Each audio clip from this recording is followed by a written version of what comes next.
Hello friends, कैसे हो आप सभी। उम्मीद करती हूँ आप लोग बहुत अच्छे होंगे। तो चलिए एक और नई कहानी के साथ हाजिर हूँ मैं। अगर वीडियो पसंद आए तो लाइक जरूर करना, चैनल पर न्यू है तो सब्सक्राइब करना बेल नोटिफिकेशन बेल को ऑन करके, तो ताकि हमारी हर एक कहानी वीडियो आप तक पहुँचे। पता नहीं किस जन्म की दुश्मनी निकाल रही है मुझसे, ऐसी छुई मुई बनकर बैठी रहती है जैसे मेरे आने से पहले 8-10 नौकर चाकर आगे पीछे फिरते रहते थे। थोड़ा बहुत हाथ पैर चलाने हिलाने से कोई सब शरीर घिस जाएगा इनका। सब कुछ मेरे भरोसे छोड़कर बैठ जाएंगी। बाहर से थक कर आओ और फिर घर में आते ही रसोई में लग जाओ। वंदना खींचते हुए अपना सारा गुस्सा रसोई के बर्तनों पर निकाल रही थी। ऐसा नहीं था कि उसकी सास रुक्मणी जी को बहू के बड़बड़ाने का भान नहीं था, लेकिन वो भी टिटाई पर थी। बहू के बड़बड़ाने को एक कान से सुनकर दूसरे कान से निकाल देती थी। वंदना एक पढ़ी लिखी लड़की थी। उसका सपना था कि वो अपने पैरों पर खड़ी हो। उसने नौकरी के लिए कई जगह आवेदन भी दे रखा था। इस बीच जब उसके लिए अनिकेत का रिश्ता आया तो उसने साफ साफ कह दिया कि वो शादी इसी शर्त पर करेगी कि शादी के बाद उसे अच्छी नौकरी मिली तो कोई उसे नौकरी करने से नहीं रोकेगा। आखिर इतना पढ़ने लिखने के बाद वो घर पर थोड़ी ना बैठ सकती थी। अनिकेत और उसके घर वालों को इस बात से कोई आपत्ति नहीं थी कि वो उसकी बहू नौकरी करेगी, इसलिए दोनों तरफ से खुशी खुशी ये रिश्ता हो गया। शादी के कुछ दिनों बाद ही वंदना का ज्वाइनिंग लेटर आ गया। जिस दिन वंदना ने अपने ससुराल वालों से कहा था कि वो अब नौकरी करेगी, तो उसकी सास रुक्मणी जी ने सारे परिवार के सामने कह दिया था, बहू नौकरी करे इससे मुझे कोई आपत्ति नहीं है। मैं ये भी नहीं कहूँगी कि वो पहले सारे घर का काम करे फिर नौकरी पर जाए, लेकिन मैं भी अब पहले की तरह पूरा घर नहीं संभाल सकती। मुझे सब कुछ मंजूर है, लेकिन मुझसे ये उम्मीद मत करना कि मैं बहू को रोटियां बनाकर खिलाऊंगी। मुझे पता है कि अगर मैं एक बार इस भंवर में फंस गई तो जिंदगी भर नहीं निकल पाऊंगी। उस वक्त सबको रुक्मणी जी की बातें सुनकर हैरानी तो हुई थी। उनके पति ने तो ये भी कहा कि मुझे नहीं पता था कि मेरी सीधी सरल पत्नी भी सास बनते ही अपना रूप बदल लेगी। लेकिन इन सब बातों का रुक्मणी जी पर कोई असर नहीं हुआ। वो तो अपनी जिद पर अड़ी रही। खैर, वंदना को तो नौकरी करनी ही थी, क्योंकि घर के थोड़े से काम के लिए वो अपनी इतनी अच्छी नौकरी तो नहीं छोड़ सकती थी। वहीं उसके पति और ससुर जी ने भी उस नौकरी करने की इजाज़त दे दी, तो वो फिर कहाँ रुकने वाली थी।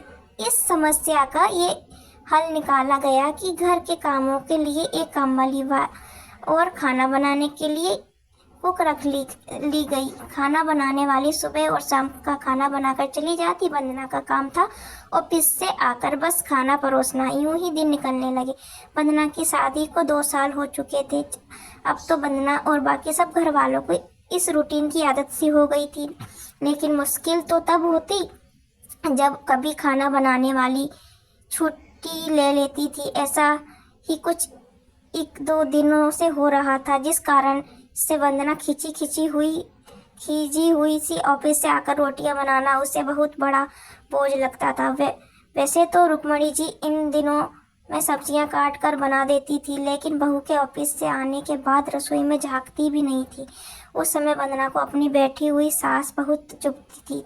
वो बढ़ाती रहती और रोटियां बनाती रहती। बाद में अपनी माँ से फ़ोन पर भर भर कर शिकायत करती, जिसके बाद उसे थोड़ा सा सुकून मिलता था। कुछ दिनों बाद वंदना के भाई की शादी भी तय हो गई। वंदना की होने वाली भाभी भी नौकरी पैसा था। वंदना की माँ ने सगाई के वक्त ही खुश होते हुए गर्व से कह दिया, भाई मैं तो और सासू की तरह नहीं हूँ जो बहू के आने पर हाथ धरकर बैठ जाऊँ।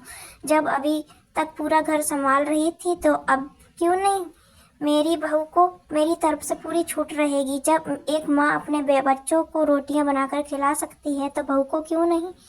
बहू तुम निश्चित होकर नौकरी करना, रसोई मैं संभाल लूंगी। वंदना की माँ ने उच्च विचार सुनकर उसकी होने वाली भाभी का पूरा परिवार और खुद वंदना भी गदगद हो गई। वाह माँ, आप कितने बड़े दिल की हैं। काश मेरी सास भी आपकी तरह होती, लेकिन मेरी किस्मत में ये खुशी कहाँ। मेरी सास को तो बस हुक्म चलाना आता है। मुझे गर्व की मेरी माँ इतनी खुले विचारों की है। अपनी चिड़चिड़ाहट निकालते हुए वंदना बोली। कुछ दिनों में ही वंदना के भाई की शादी हो गई। अपनी नौकरी ज्वाइन कर ली। वंदना की माँ भी अपनी बहू को हथेलियों पर रखती। सुबह उसका नाश्ता, टिफिन, फिर रात का खाना भी तैयार कर रखती। अपने हाथों से परोस कर सबको खाना खिलाती थी। उसकी बहू भी मम्मी जी करती हुई अपनी पसंद नापसंद बताती रहती थी, जिसे वंदना की माँ बड़े चाव से पूरा करने में लगी रहती थी। खुशी खुशी दिन बीत रहे थे, लेकिन ये प्रक्रिया धीरे धीरे अब उदासीनता में बदल रही थी। वंदना की भाभी को अब कुछ भी ना करने की आदत पड़ गई थी। एक दिन जब वंदना फोन पर अपनी माँ से बात कर रही थी, उसकी माँ बस ये पड़ी, बेटा मैं इतना करती हूँ तेरी भाभी के लिए, फिर भी उसे मेरी कद्र नहीं। अरे मेरी दी हुई छूट सब मुझ पर भारी पड़ रही है। क्या हुआ माँ, आप ऐसे क्यों बोल रही हो? वंदना ने बोला। मुझसे भी ज्यादा ध्यान रखती है क्या? भाभी ने आपसे कुछ कहा है? वंदना बेचैन होते हुए पूछने लगी। कुछ क्या बेटा, अब तो सब कुछ वो मुझे ही कहती है। ऑफिस से आने के बाद एक गिलास पानी के लिए भी मुझसे आवाज लगा देती है। नाश्ते में थोड़ी देर हो जाए तो मदद करने की बजाय गुस्सा होकर यूं ही बिना खाए चली जाती है। आखिर मेरी आत्मा सम्मान है, बस काम वाली बन गई रही हूँ। माँ ये तो बहुत गलत है। आप भाई से साफ साफ कह दो, क्यों नहीं देती? अपनी बीवी को लगाम खींचकर रखे। आप माँ कोई नौकरानी नहीं हो, आप पर हुक्म चलाती है। वंदना बोली। किस मुंह से कहूँ बेटा, पहले तो खुद मैंने ही आगे बढ़कर कुल्हाड़ी पर पैर पकड़ मारा, फिर शिकायत किससे करूँ? तेरे पापा ने तो कहा भी था ज़्यादा छूट दोगी तो पछताना पड़ेगा, लेकिन मैं बड़ाई भूखी थी। लेकिन समधी जी का ये फैसला सही था कि वो बहू को रोटी बनाकर नहीं खिलाएगी। एक बार वो सबकी नज़रों में बुरी अकड़ सास तो बन गई, लेकिन आगे के लिए कम से कम अपना आत्मसम्मान तो बचा लिया। अब ना तो तू उन्हें कोई ताना दे सकती है और ना ही कोई रिश्तेदार। काश मैंने भी शुरू में यही किया होता। माँ की बातें सुनकर वंदना निशब्द हो गई। भारी मन से उसने फोन रख दिया। बाहर हॉल में आकर देखा तो सास ससुर आराम से बैठकर बातें कर रहे थे। बातें करते करते उसकी सास अपने नाखूनों पर नेल पेंट लगा रही थी, जिसको देखकर ससुर जी उन्हें चिढ़ा रहे थे। अब बुढ़ापे में नेल पेंट लगा रही हो, किसी को नहीं दिखाना मुझे। किसको दिखाओगी नेल पेंट लगाकर? बुढ़ापे में अपनी खुशी के लिए लगाती हूँ। सारी उम्र तो घर गृहस्थी में उलझ गई थी, पता नहीं कब भगवान के घर से बुलावा आ जाए। वंदना के साथ मुस्कुराते हुए बोली।